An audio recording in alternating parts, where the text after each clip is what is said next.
समस्त पूर्वाचार्येभ्यो नमः। विघ्नहराय त्वरय कामदाय शिप्रप्रसादाय नमः। वन्दे वन्द्यं विधिवो महेन्द्रादिवृन्दारकेन्द्रैः व्यक्तं व्याप्तं स्वगुणगणतो देशतत्कालतश्च धूतावद्यं सुखचितिमये युक्तमङ्गे तानाच्छन्नो विदधदधिकं ब्रह्मनारायणाक्षं भूषारत्नं भुवनवलयस्याखिलाश्चर्यरत्नं लीलारत्नं जगदिदुहितुर्देवतामौलिरत्नं चिन्तारत्नं जगति भजतां सत्सरोजिद्युरत्नं कौसल्याया लसत्ममण्डले पुत्ररत्नं मरुत्पुत्राय कवे धीमाय भयादिने श्रीमदानन्दतीर्थाय प्रख्याताय नमो नमः। सत्यनारायणं देवं वन्देऽहं कामदं प्रभुं लीलया विततं विश्वं येन तस्मै नमो नमः। नारायणं नमस्कृत्य नरं चैव नरोत्तमं देवीं सरस्वतीं व्यासं ततो जयमुदीरयेत्।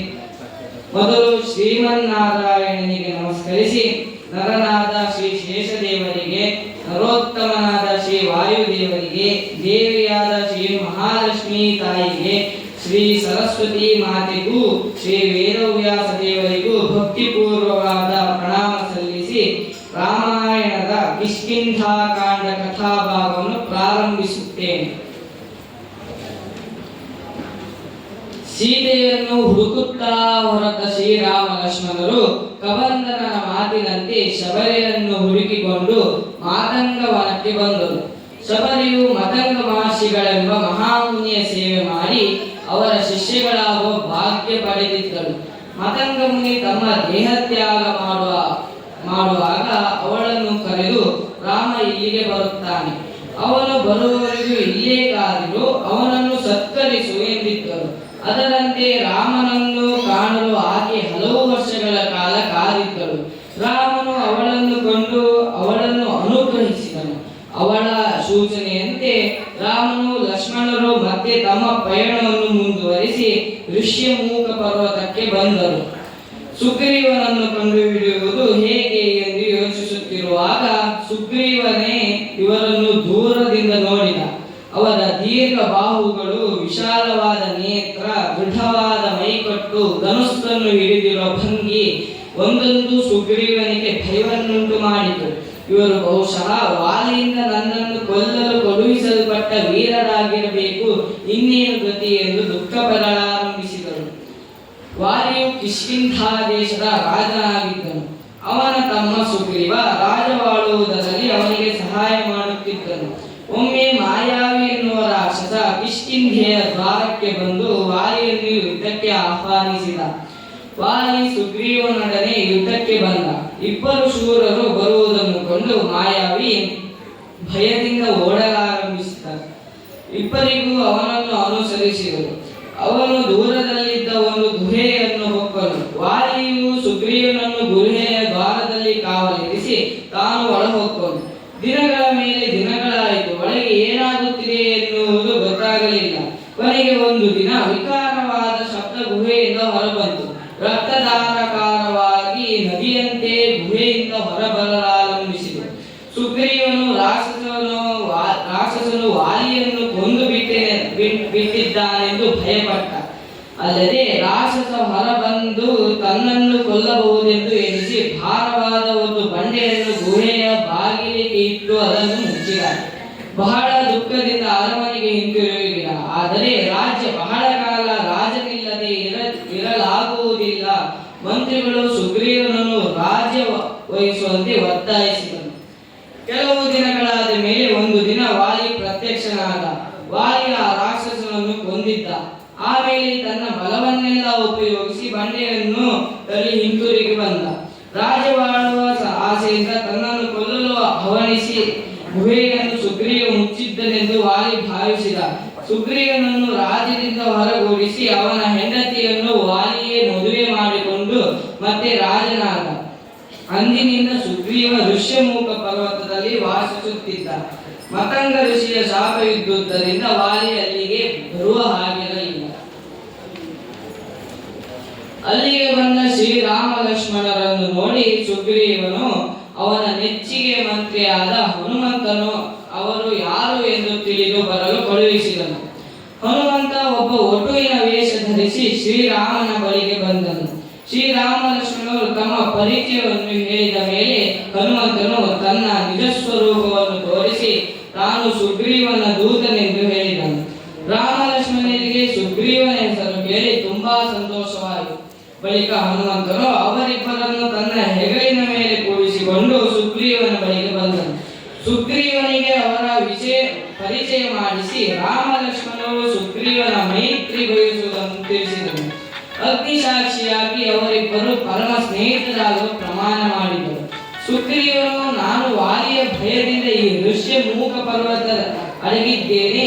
ನೀನು ವಾಲಿಯನ್ನು ಕೊಂದು ಮತ್ತೆ ನನ್ನ ಪತ್ನಿಯನ್ನು ನನಗೆ ದೊರಕಿಸಿಕೊಡು ಎಂದು ಹೇಳಿದನು.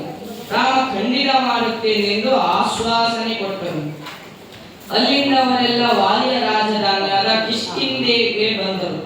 ಅವರ ಆಲೋಚನೆಯಂತೆ ಸುಗ್ರೀವ ವಾಲಿಯನ್ನು ಯುದ್ಧಕ್ಕೆ ಆಹ್ವಾನಿಸಬೇಕು. ರಾಮ ಮೊದಲಾದವರು ಮೆರೆಯಲ್ಲಿರಬೇಕು. ಸಮಯ ನೋಡಿ ರಾಮ ವಾಲಿಯನ್ನು ಕೊಲ್ಲಬೇಕು. ಆಗದಂತೆ ಸುಗ್ರೀವನು ಅರಮನೆಯ ದ್ವಾರಕ್ಕೆ ಹೋಗಿ ಜೋರಾಗಿ ಗರ್ಜಿಸಿದ. ವಾಲಿ ಕೋಪದಿಂದ ಹೊರಬಂದು ಸುಗ್ರೀವನೊಡನೆ ಯುದ್ಧವನ್ನು ಮಾಡಿದನು. ಇಬ್ಬರಿಗೂ ಘೋರ ಯುದ್ಧವಾಯಿತು. ರಾಮ ದೂರದಿಂದ ವಾಲಿಯನ್ನು ಹೊಡೆದು ಕೊಲ್ಲಬೇಕಿತ್ತು. ಆದರೆ ರಾಮನಿಗೆ ಇವರಿಬ್ಬರಲ್ಲಿ ವಾಲಿ ಯಾರು ಎಂಬ ವ್ಯತ್ಯಾಸವೇ ಗೊತ್ತಾಗಲಿಲ್ಲ. ನೋಡಲಿಕ್ಕೆ ಇಬ್ಬರು ಒಂದೇ ರೀತಿಯಾಗಿದ್ದರು. ಆದುದರಿಂದ ರಾಮ ಸುಮ್ಮನೆ ನಿಂತು ಬಿಟ್ಟನು. ಸುಗ್ರೀವನಿಗೆ ವಾಲಿಯ ಶಕ್ತಿಯ ಮುಂದೆ ನಿಲ್ಲಲಾಗಲಿಲ್ಲ. ಕೊನೆಗೆ ಸುಗ್ರೀವ ಮೈಯೆಲ್ಲ ರಕ್ತ ಸುರಿಕೊಂಡು ಭಯದಿಂದ ಓಡಿ ಹೋದು ವಾಲಿ ಮತ್ತೆ ತನ್ನ ಅರಮನೆಗೆ ವಿಜಯೋತ್ಸಾಹದಿಂದ ಹಿಂದಿರುಗಿದನು. ರಾಮನು ಸುಗ್ರೀವನನ್ನು ಸಮಾಧಾನ ಪಡಿಸುತ್ತಾ, ಸುಗ್ರೀವ, ನಾನು ಮೊದಲು ವಾಲಿಯನ್ನು ನೋಡಿರಲಿಲ್ಲ. ನೀನು ಮತ್ತು ವಾಲಿ ಹೋರಾಡುವಾಗ ಇಬ್ಬರು ಒಂದೇ ರೀತಿ ಕಾಣುತ್ತಿದ್ದೇನೆ. ಒಂದು ವೇಳೆ ತಿಳಿಯದೆ ವಾಲಿಗೆ ಬದಲಾಗಿ ನಿನ್ನ ಮೇಲೆ ಬಾಣ ಬಿಟ್ಟರೆ ಎಂತಹ ಅನಾಹುತವಾಗುತ್ತಿತ್ತು. ನೀನು ಮತ್ತೆ ವಾಲಿಯ ಯುದ್ಧಕ್ಕೆ ಕರೆ. ಈ ಬಾರಿ ನೀನು ಕತ್ತಿನಲ್ಲಿ ಹೂವಿನ ಹಾರವನ್ನು ಹಾಕಿಕೊ. ಅದರಿಂದ ನಾನು ನಿನ್ನನ್ನು ಸುಲಭವಾಗಿ ಗುರುತಿಸಬಲ್ಲೆ. ಖಂಡಿತವಾಗಿ ಈ ಬಾರಿ ವಾಲಿಯನ್ನು ಕೊಲ್ಲುವೆ ಎಂದರು. ಎಲ್ಲರೂ ಮತ್ತೆ ಕಿಷ್ಕಿಂಧೆಯ ದ್ವಾರಕ್ಕೆ ಹೋದರು. ಮೊದಲಿನಂತೆ ರಾಮ ಲಕ್ಷ್ಮಣರು ಮರೆಯಲ್ಲಿ ನಿಂತರು. ಮತ್ತೆ ಸುಗ್ರೀವ ರಾಜದ್ವಾರದ ಬಳಿ ನಿಂತು ಗರ್ಜಿಸಿ ವಾಲಿಯನ್ನು ಯುದ್ಧಕ್ಕೆ ಕರೆದ. ವಾಲಿಗೆ ಎಲ್ಲಿಲ್ಲದ ಕೋಪ ಬಂತು. ಈ ಬಾರಿ ಸುಗ್ರೀವನನ್ನು ಒಪ್ಪಿಸಿಕೊಳ್ಳಲು ಬಿಡಬಾರದು. ಅಷ್ಟೇ ಅಲ್ಲ, ಅವನನ್ನು ಕೊಂದು ಹಾಕಬೇಕು ಎಂದು ತೀರ್ಮಾನಿಸಿದ.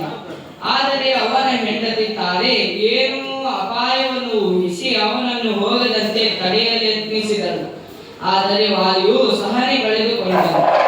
ಅವನಿಗೆ ತಾರೆಯ ಮಾತು ರುಚಿಸಲಿಲ್ಲವಳ ಮಾತನ್ನು ಲೆಕ್ಕಿಸದೆ ವಾಲಿಯು ಗರ್ಜಿಸುತ್ತಾ ಹೊರಬಂದನು. ಮತ್ತೆ ವಾಲಿ ಸುಗ್ರೀವರ ಯುದ್ಧ ಆರಂಭವಾಯಿತು. ಇಬ್ಬರು ಕೆರಳಿದ ಸಿಂಹದಂತೆ, ಮದಿಸಿದ ಆನೆಗಳಂತೆ ಒಬ್ಬರೊಡನೆ ಒಬ್ಬರು ಕಾದಾಡಿದರು. ಇಬ್ಬರು ಕೊಬ್ಬಿದ ಗೂಳಿಯಂತೆ ಒಬ್ಬರೊಬ್ಬರ ಮುಷ್ಟಿಯಿಂದ ಪ್ರಹಾರ ಮಾಡತೊಡಗಿದರು. ವಾಲಿಯ ಕೈ ಮೇಲಾಗುತ್ತಿತ್ತು. ರಾಮನು ವಾಲಿಯನ್ನು ಕೊಲ್ಲಲು ಸಮಯ ಬಂದಿದೆ ಎಂದಿದಂತೆ ತನ್ನ ಧನುಸ್ಸೇರಿಸಿ ಅಮೋಘವಾದ ಬಾಣವೊಂದನ್ನು ನೇರವಾಗಿ ವಾಲಿಯ ಎದೆಗೆ ಗುರಿಯಿಟ್ಟು ಹೊಡೆದನು. ಬಾಣ ಎದೆಗೆ ಹೊಕ್ಕಿದೊಡನೆ ವಜ್ರಾಘಾತದಿಂದ ಪರ್ವತ ಉರುಳುವಂತೆ ವಾಲಿ ನೆಲದ ಮೇಲೆ ಉರುಳಿದನು. ರಾಮ ತಕ್ಷಣ ವಾಲಿ ಬಿದ್ದಿದ್ದ ಸ್ಥಳಕ್ಕೆ ಬಂದನು. ವಾಲಿ ರಾಮನ ಹೇಡಿಯ ಕೆಲಸವನ್ನು ಅವನನ್ನು ದೂಷಿಸಲಾರಂಭಿಸಿದನು. ಅದಕ್ಕೆ ರಾಮನು, ವಾಲಿ, ನೀನು ಧರ್ಮದ ಬಗ್ಗೆ ಮಾತನಾಡಲು ಅನರ್ಹ. ನೀನು ನಿಜವಾಗಿ ಧಾರ್ಮಿಕನಾಗಿದ್ದ ಪಕ್ಷದಲ್ಲಿ ನಿನ್ನ ತಮ್ಮನನ್ನು ಮಗನಂತೆಯೋ ಅವನ ಹೆಂಡತಿಯನ್ನು ಮಗಳಂತೆಯೋ ಕಾಪಾಡಬೇಕಿತ್ತು. ಹಾಗೆ ಮಾಡದೆ ಸುಗ್ರೀವನು ಓಡಿಸಿದೆ. ಅವನ ಹೆಂಡತಿಯನ್ನು ನಿನ್ನ ಪತ್ನಿಯಾಗಿ ಮಾಡಿಕೊಂಡೆ. ಧರ್ಮವನ್ನು ಕಾಪಾಡಲು ನಿನ್ನನ್ನು ನಾನು ಕೊಲ್ಲಬೇಕಾಗಿತ್ತು.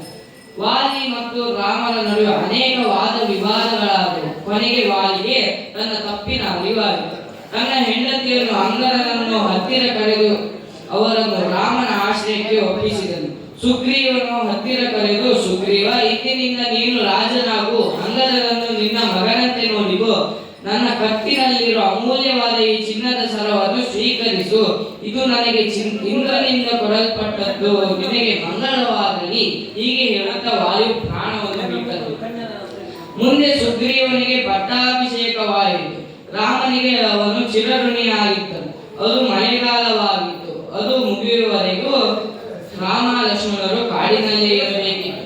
ಸುಗ್ರೀವನು ಕಿಷ್ಕಿಂಧೆಯಲ್ಲಿದ್ದನು. ಅವರು ಮುಗಿದೊಡನೆ ರಾಮನ ಆಜ್ಞೆಯಂತೆ ಸುಗ್ರೀವನು ತನ್ನೆಲ್ಲಾ ಸೈನ್ಯವನ್ನು ಒಂದುಗೂಡಿಸಿದನು. ಶ್ರೀರಾಮನನ್ನು ಕುರಿತು, ಶ್ರೀರಾಮ, ನನ್ನೆಲ್ಲಾ ಸೈನ್ಯವನ್ನು ನಿನ್ನ ಪಾದದ ಬಳಿ ನಿಲ್ಲಿಸಿದ್ದೇನೆ. ನಿನ್ನ ಆದೇಶವನ್ನು ನಾವೆಲ್ಲ ಶಿರಸಾವಹಿಸಿ ನಡೆಸಿಕೊಡುತ್ತೇವೆ, ಆಜ್ಞಾಪಿಸಿ ಎಂದನು. ಶ್ರೀರಾಮ ಸುಗ್ರೀವನನ್ನು ಕುರಿತು, ಸುಗ್ರೀವ, ಸೀತೆ ಎಲ್ಲಿದ್ದಾಳೆಂದು ಮೊದಲು ಕಂಡುಹಿಡಿಯಬೇಕು. ನೀನು ರಾಜ, ಆದುದರಿಂದ ಅವಳನ್ನು ಕಂಡುಹಿಡಿಯುವುದು ಬರುವಂತ ನಿನ್ನ ಸೈನ್ಯಕ್ಕೆ ಆಜ್ಞಾಪಿಸು ಎಂದನು. ಅದರಂತೆ ಸುಗ್ರೀವ ಎಲ್ಲಾ ದಿಕ್ಕುಗಳಲ್ಲಿ ಹೋಗಿ ಸೀತೆಯನ್ನು ಹುಡುಕುವಂತೆ ತನ್ನ ಸೈನ್ಯಕ್ಕೆ ಆದೇಶವಿತ್ತನು. ಶ್ರೀರಾಮನಿಗೆ ಹನುಮಂತನ ಬಲದಲ್ಲಿ, ಬುದ್ಧಿವಂತಿಕೆಯಲ್ಲಿ ಅಪಾರ ನಂಬಿಕೆ ಇತ್ತು. ಅವನು ಹನುಮಂತನನ್ನು ಹತ್ತಿರ ಕರೆದು ತನ್ನಲ್ಲಿದ್ದ ಉಂಗುರವನ್ನು ಅವನಿಗೆ ಕೊಟ್ಟು, ಈ ಉಂಗುರವು ನಿನ್ನ ಬಳಿ ಇರಲಿ. ನೀನು ಸೀತೆಯನ್ನು ಕೊಂದು ಹಿಡಿಯುವೆ ಎಂದು ಭರವಸೆ ನನಗಿದೆ. ಈ ಉಂಗುರವನ್ನು ಸೀತೆ ನೋಡಿದಾಗ ನಿನ್ನನ್ನು ನಾನು ಕಳುಹಿಸಿದ್ದೇನೆ ಎನ್ನುವುದು ನಿಜವಾಗಿ ನಂಬುವಳು ಎಂದನು. ಹನುಮಂತ ಭಕ್ತಿಯಿಂದ ತಲೆಬಾಗಿ ಶ್ರೀರಾಮನನ್ನು ನಮಸ್ಕರಿಸಿ ಉಂಗುರವನ್ನು ಶ್ರದ್ಧೆಯಿಂದ ಸ್ವೀಕರಿಸಿ ಸೀತಾನ್ವೇಷಣೆಗಾಗಿ ಜಾಂಬವ ಅಂಗದಾದಿಗಳ ಜೊತೆಯಲ್ಲಿ ದಕ್ಷಿಣದ ದಿಕ್ಕಿಗೆ ಹೊರಟನು. ದಕ್ಷಿಣದ ಸಮುದ್ರ ತೀರದಲ್ಲಿ ಇದ್ದ ಸಂಪಾತಿಯಿಂದ ರಾವಣನು ಸೀತೆಯನ್ನು ಅಪಹರಿಸಿದ ವಿಚಾರವನ್ನು ತಿಳಿದು ಸಮುದ್ರವನ್ನು ಲಂಘಿಸಲು ಮಹೇಂದ್ರ ಪರ್ವತವನ್ನು ಏರಿದನು ಎಂಬಲ್ಲಿ ಕಿಷ್ಕಿಂಧ ಕಾಂಡವು ಸಂಪೂರ್ಣವಾಯಿತು. ಹರಿ ಓಂ.